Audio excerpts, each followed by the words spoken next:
जय शिव गुरु, हर हर महादेव, जय माँ पार्वती। तो मैं अर्चना आप सभी को एक बहुत ही सुंदर कथा सुनाने जा रही हूँ। एक राजा की 4 रानी की कथा। तो कृपया कथा को अंत तक जरूर सुनिएगा। एक राजा था और राजा का राजपाट बहुत बड़ा था, लेकिन राजा जो है वो निसंतान था। राजा की रानी और राजा दोनों जो है वो देवादिदेव महादेव के परम प्रिय भक्त थे। दोनों देवादिदेव महादेव के नित्य प्रतिदिन जो है पूजा पाठ किया करते थे, लेकिन उनका कोई भी संतान नहीं था। धीरे धीरे समय बीतने लगा और जब राजा को पता चला कि उनकी रानी जो है वो मां नहीं बन सकती है, वो इतना दिन उनका विवाह का हो गया लेकिन वो एक भी संतान को जन्म नहीं दी थी, तो ये जान कर के राजा जो है वो रानी को बोलता है कि अब हम देवादिदेव महादेव की पूजा नहीं करेंगे।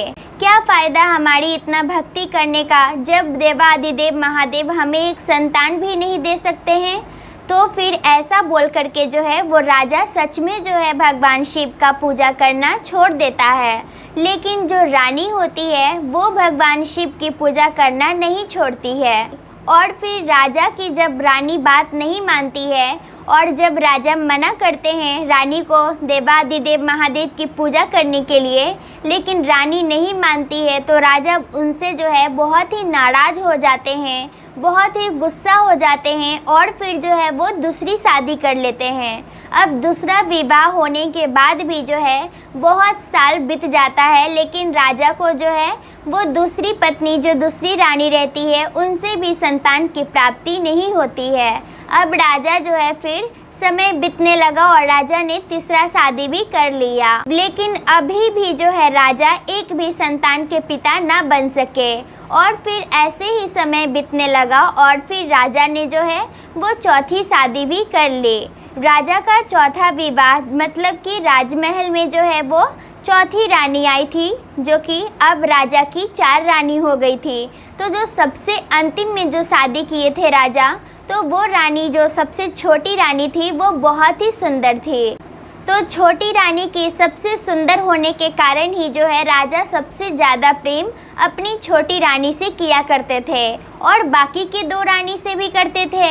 लेकिन जो है सबसे बड़ी रानी थी जो कि उनका बात नहीं मानी थी। अभी तक जो है इतना समय बीत गया था, राजा जो है वो 3-3 विवाह कर लिए थे। फिर क्या ऐसे ही समय जो है वो बीतने लगता है और राजा जहाँ कहीं भी जाते अपनी छोटी रानी को अपने साथ ले जाते। फिर ऐसे ही समय बीत रहा था कि एक दिन क्या होता है कि राजा जो है अपनी छोटी रानी के साथ घुड़सवारी करके जंगल में इधर उधर शिकार करने के लिए जा रहे थे कि अचानक से जब वो महल लौटते हैं तो उनका अचानक से क्या होता है कि तबीयत बहुत ज़्यादा बिगड़ जाता है। और फिर ये बात जो है पूरा महल में खिल जाता है, सभी को पता चल जाता है कि महाराज का तबीयत जो है वो खराब हो गया है। सभी मंत्री बहुत परेशान हो जाते हैं और जब इस बात का पता बड़ी रानी को चलता है तो बड़ी रानी भी बड़ा ही परेशान हो जाती है और वो देवादिदेव महादेव से भगवान शिव से प्रार्थना करने लगती है कि राजा को जो है वो ठीक कर दें। और इधर राजा की जो 3 रानियां थी और फिर राजा के बहुत सारे मंत्री थे, तो सभी ने जो है बहुत सारे वैद्य को बुलवाया उनका इलाज करवाने के लिए, जिन्हें अभी हम डॉक्टर कहते हैं। तो वो पहले के जो डॉक्टर थे वो जो है वो जड़ी बूटी से इलाज किया करते थे, अभी की तरह अंग्रेजी दवा नहीं चलता था पहले। तो फिर इस तरीके से जो है बहुत बड़े बड़े वैद्य को राजमहल में बुलवाया गया और फिर राजा का इलाज करवाया गया। लेकिन सभी वैद्य का कहना था कि राजा को कौन सी बीमारी हुई है जिसका तो पता ही नहीं चल रहा है। अब ये बात सुन कर के मंत्री तो परेशान थे ही, राजा की जो 4 रानी थी वो भी परेशान हो गई। और फिर सबसे ज़्यादा अगर कोई परेशान हुई तो वो बड़ी रानी परेशान हुई थी, जबकि बड़ी रानी से राजा सीधा मुंह बात भी नहीं करते थे। लेकिन फिर भी राजा के बीमार होने पर सबसे ज़्यादा परेशान अगर कोई दिख रही थी तो वो बड़ी रानी दिख रही थी। और बड़ी रानी जो है वो देवादिदेव महादेव से प्रार्थना कर रही थी कि महाराज को वो बिल्कुल ठीक कर दें। फिर इसी तरीके से एक दिन बीत जाता है और राजा का तबीयत दिन प्रतिदिन जो है और बिगड़ता ही चला जाता है किसी को कुछ भी समझ में नहीं आ रहा था कि आखिर क्या किया जाए। इधर वैद्य भी सारे जवाब दे दिए थे, उनसे जो है राजा की बीमारी पकड़ में ही नहीं आ रही थी। अब ये सब देख करके राजा समझ गया कि उसकी मृत्यु उसके सामने खड़ी है, अब उसका अंत समय आ गया है। तो राजा सोचे कि मेरा तो कोई संतान है नहीं, तो फिर मैं अपना धन का बंटवारा आखिर किस आधार पे करूं। राजा बड़े असमंजस में पड़ गए कि आखिर कैसे करे, क्या करें। अब बेचारा राजा ऐसा सोच ही रहे थे कि राजा को जो है अचानक से देवाधिदेव महादेव की याद आ जाती है और राजा के अपने आप आँखों में जो है उनके आंसू आ जाते हैं। राजा बहुत ही परेशान हो जाते हैं और राजा को बहुत ही पछतावा होता है कि आखिर वो क्यों जो है वो भगवान शिव की भक्ति करना छोड़ दिए, वो क्यों नहीं लगातार जो है वो अपनी बड़ी पत्नी की तरह, बड़ी रानी की तरह जो है देवाधिदेव महादेव की भक्ति करते रहें। उनका विश्वास इतना जल्दी कैसे डगमगा गया, यही सब सोच करके जो है राजा बहुत ही परेशान हो रहे थे। और फिर यही सब राजा जो है सोच रहे थे और देवाधिदेव महादेव से मन ही मन में माफ़ी मांग रहे थे कि अचानक से जो है वो राजमहल में एक साधु बाबा आते हैं और फिर सब मंत्री लोग देखते हैं कि अरे ये कोई तपस्वी ऋषि मुनि लग रहे हैं।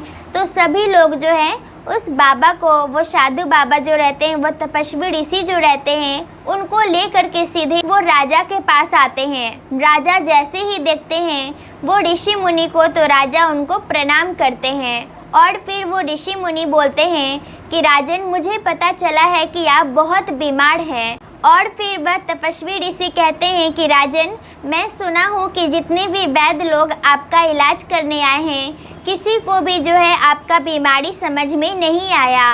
तो फिर राजा अपना हाथ जोड़ करके बोलता है कि बिल्कुल आपने सही सुना है ऋषिवर। तो फिर ऋषिवर बोलते हैं, वो तपस्वी ऋषि बोलते हैं कि आपको घबराने की कोई ज़रूरत नहीं है, आपको तो कुछ हुआ ही नहीं है, बस मैं एक जड़ी बूटी लाया हूँ, आप इसे घोल करके पी लीजिएगा। और राजा को बोलते हैं कि राजन, आपके ललाट की लकीर में साफ साफ पढ़ रहा हूँ कि अभी आपकी आयु बहुत है।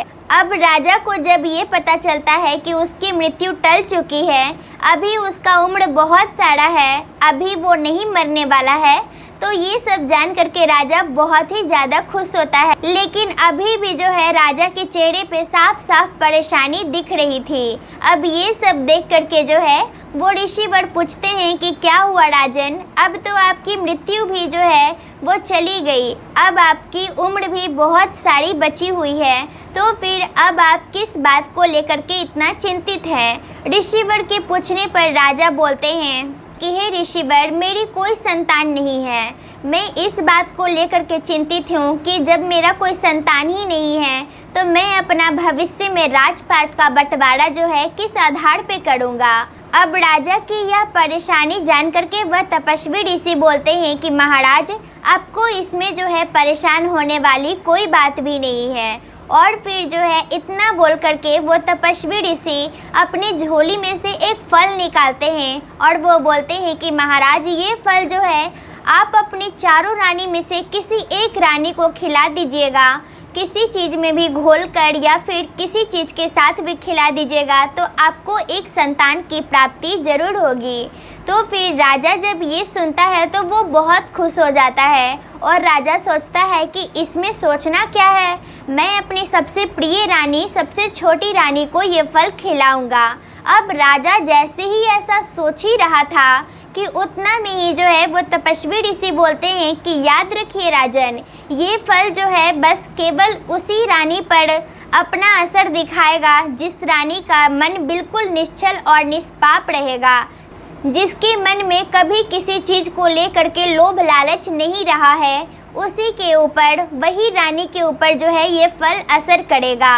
अब तपस्वी ऋषि की यह बात सुन करके राजा जो है वो बहुत ही परेशान हो जाता है। अब उसे समझ नहीं आता है कि ये फल आखिर मैं किस रानी को दूंगा। अब राजा ये सोच करके बहुत परेशान हो जाता है और फिर राजा अपनी परेशानी फिर से जो है तपस्वी ऋषि को बताता है। अब राजा की परेशानी सुन करके तपस्वी ऋषि बोलते हैं कि राजन, आप अपनी चारों रानी की परीक्षा लीजिए। जो आपकी परीक्षा में सफल हो जाता है आप यह फल उसे ही खिला देना।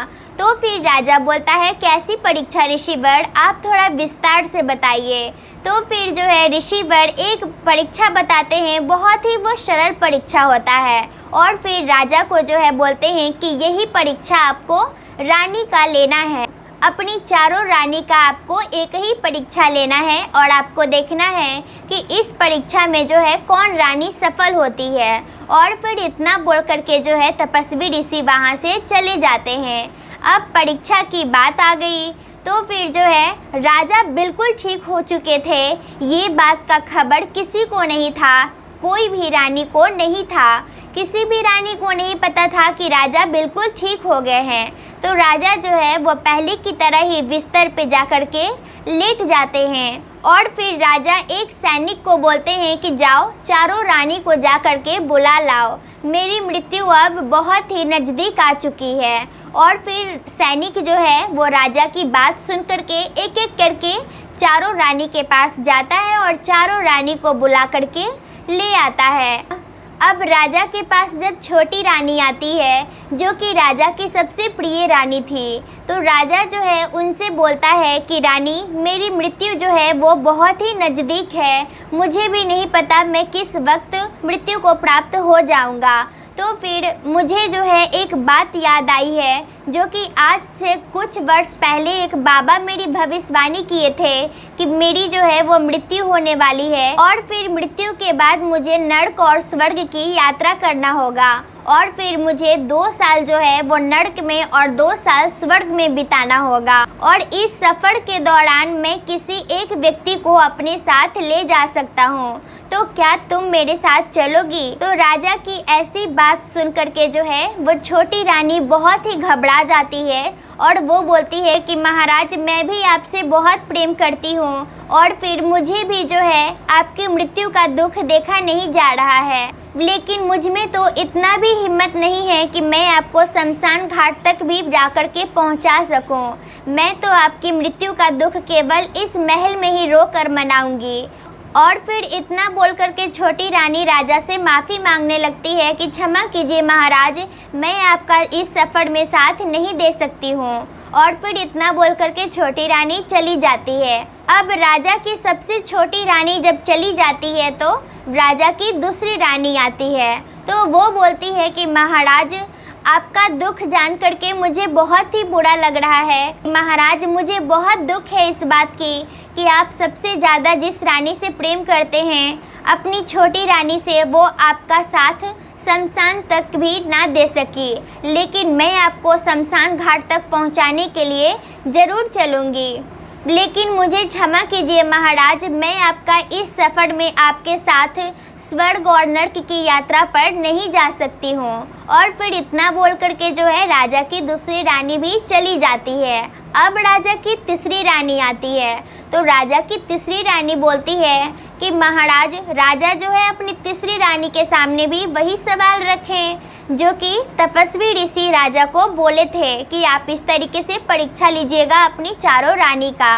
तो फिर राजा जब अपनी तीसरी रानी के पास भी यही सवाल रखते हैं, तो राजा की तीसरी रानी बोलती है कि महाराज, मैं सबसे छोटी रानी और दूसरी रानी की तरह निर्दयी नहीं हूँ।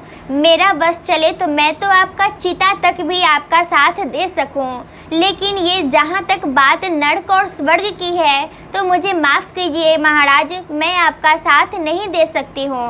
और फिर अगर आप तो मृत्यु को प्राप्त हो ही रहे हैं और साथ में अगर मैं भी मर गई तो फिर इतना बड़ा राजमहल का, इतना बड़ा प्रजा का जो है, इतना सारा प्रजा का ध्यान कौन रखेगा। तो फिर अकेले तीनों रानी तो संभाल पाएगी नहीं। और फिर ऐसा बोल करके जो है वो राजा की तीसरी रानी भी चली जाती है बोल करके, क्षमा मांग करके राजा से। अब राजा की सबसे बड़ी रानी आती है, पहली रानी जो सबसे बड़ी रानी थी, जो कि देवाधिदेव महादेव की भक्ति करना कभी छोड़ी ही नहीं।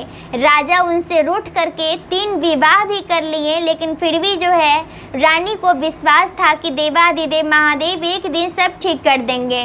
और फिर जब बड़ी रानी आई राजा के सामने और राजा वही सवाल रखते हैं बड़ी रानी के सामने जो कि अपने तीनों रानी के सामने वो रखे थे, तो बड़ी रानी राजा की बात सुन करके, राजा का सवाल सुन करके जो है वो बोलती है कि महाराज, मैं आपका सफ़र केवल और केवल नर्क और स्वर्ग तक ही नहीं, आप जहाँ तक का मुझे सफ़र तय करने के लिए कहेंगे वहाँ तक का मैं सफ़र तय करने के लिए तैयार हूँ।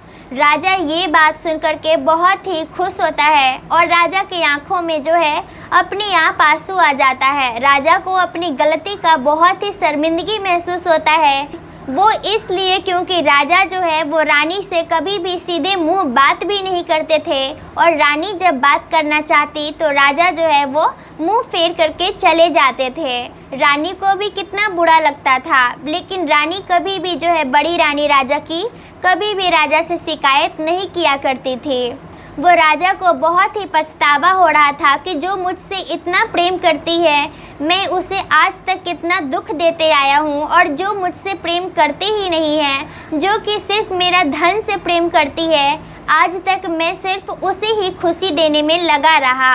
और फिर इस प्रकार राजा उसी समय फैसला कर लेते हैं कि वो तपस्वी ऋषि जो फल दिए हैं जिससे कि संतान की प्राप्ति होगी राजा को, वो फल जो है वो अपनी बड़ी रानी को खिलाएंगे। लेकिन राजा सोचे कि उससे पहले मैं देवाधिदेव महादेव की एक बहुत बड़ा यज्ञ करवाऊंगा, और फिर राजा ऐसा ही करवाते हैं। राजा जो है वो जितना भी यज्ञ का सामग्री रहता है, सामान रहता है, वो सबको मंगवाते हैं और फिर राजा जो है एक यज्ञ करवाने लगते हैं। अब उस यज्ञ में जो है वो बहुत बड़ा यज्ञ था और फिर वह यज्ञ बहुत ही अच्छे से किया जाता है और उस यज्ञ में जो है वो राजा और उनकी बड़ी रानी बैठती है। अब राजा की इतनी बड़ी यज्ञ देख करके और राजा का मन बिल्कुल निष्पाप और निश्चल हो गया था। राजा का पश्चाताप के आंसू में जो है उसका सारा पाप, आधा से ज़्यादा पाप जो है वो धुल चुका था।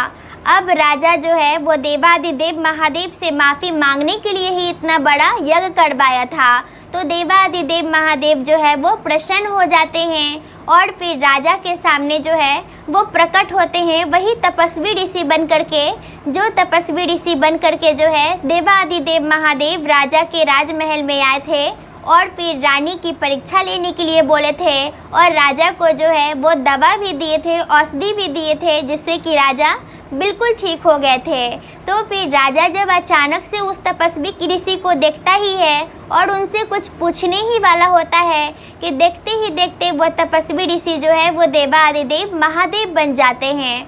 और फिर जैसे ही राजा जो है उस तपस्वी ऋषि को भगवान शिव के रूप में परिवर्तित होते हुए देखता है, तो राजा और बड़ी रानी दोनों जो है वो देवाधिदेव महादेव के चरणों में गिर पड़ते हैं और फिर देवाधिदेव महादेव दोनों को आशीर्वाद दे करके उठने के लिए बोलते हैं। तो राजा जो है वो हाथ जोड़ करके उठता है। उस यज्ञ में बहुत सारे लोग थे, लेकिन देवाधिदेव महादेव सिर्फ और सिर्फ जो है वो राजा और उनकी बड़ी रानी को ही दिख रहे थे। फिर क्या, देवाधिदेव महादेव राजा को क्षमा कर देते हैं और राजा को बोलते हैं कि एक बात हमेशा याद रखना राजन, इन संसार में जितने भी व्यक्ति हैं सभी राजा है खुद में, और उनकी 4 रानी होती है और राजा की सबसे छोटी रानी जो होती है वो उसका धन होता है, जिससे कि राजा को बहुत ही मोह होता है। लेकिन बड़ा ही अफसोस की बात है कि जिससे कि व्यक्ति सबसे ज़्यादा प्रेम करता है, अपनी छोटी रानी से राजा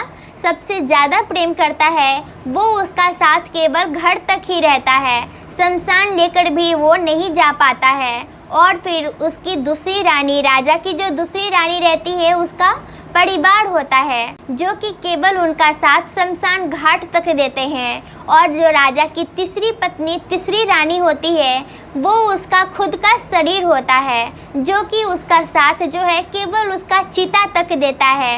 और राजा की सबसे पहली पत्नी, जिससे कि राजा को बिल्कुल भी प्रेम नहीं होता है, लेकिन बड़ा ही जो है दुर्लभता की बात है, राजा की पहली पत्नी ही उसका मृत्यु के बाद भी साथ देती है, जो कि राजा की जो है वो धर्म और कर्म होता है। धर्म और कर्म ऐसी पत्नी राजा की होती है, ऐसी रानी होती है जो कि मृत्यु के बाद भी उसका साथ कभी भी नहीं छोड़ता है।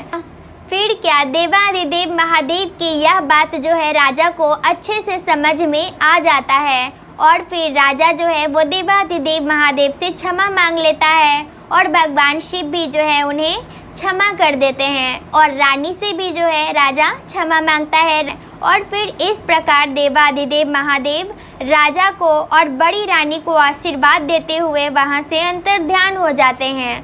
फिर क्या, जो फल राजा को देवाधिदेव महादेव साक्षात एक ऋषि के रूप में आकर के दिए थे, वो फल जो है राजा अपनी बड़ी रानी को खिला देता है और फिर उस यज्ञ के कुछ समय बाद जो है वो राजा को पता चलता है कि उनकी बड़ी रानी गर्भवती हुई है। तो फिर राजा जो है बहुत खुश होते हैं और बहुत सारा जो है अपने राजमहल में उत्सव मनाते हैं, सभी प्रजा को खाने के लिए बुलाते हैं और फिर ऐसे ही समय गुजरने लगता है और रानी जो बड़ी रानी होती है वो एक सुंदर सा राजकुमार को जन्म देती है। फिर इस प्रकार देवाधिदेव महादेव की कृपा से राजा का राजपाट को आगे चलाने वाला एक राजकुमार आ जाता है और देवाधिदेव महादेव की कृपा से जो है वो राजकुमार बड़ा होता है और राजपाट चलाने भी लगता है और फिर बहुत ही अच्छे से जो है वो राजा और बड़ी रानी अपना जीवन, अपना सुखमय जीवन व्यतीत करने लगते हैं और इधर राजा की बाकी की 3 रानियां जो है वो अपना हाथ मलते रह जाती है। राजा अब उनसे कभी भी अच्छे से बात भी नहीं करते थे, बस यही था कि उन्हें अपने महल से बाहर नहीं निकाले थे। तो जैसे कि इस कथा में देवाधिदेव महादेव अपने परम प्रिय भक्त राजा रानी पर अपनी कृपा दृष्टि बरसाएं, उसी प्रकार देवाधिदेव महादेव अपने सभी भक्तों पर अपना कृपा दृष्टि बरसाएं। तो यही थी हमारी आज की कथा। तो मैं यही आशा करती हूँ, यही उम्मीद करती हूँ कि यह कथा आपको बहुत पसंद आया होगा और अगर अभी तक आपने पिछला कथा नहीं सुना है तो जाकर के सुनिए और ऐसे ही शिव भक्ति भंडार यूट्यूब चैनल के द्वारा और मेरे द्वारा जो है आप एक नई कथा प्रतिदिन सुनना चाहते हैं तो शिव भक्ति भंडार चैनल को सब्सक्राइब करके बगल में दी गई घंटी को दबाना बिल्कुल भी ना भूलें और फिर घंटी को दबाने के बाद जो है और नोटिफिकेशन को ऑन करना तो बिल्कुल भी ना भूलें। तो फिर मिलती हूँ अगली वीडियो में एक नई कथा के साथ। तब तक के लिए नमस्कार और अंत में प्रेम से बोलिए हर हर महादेव, घर घर महादेव।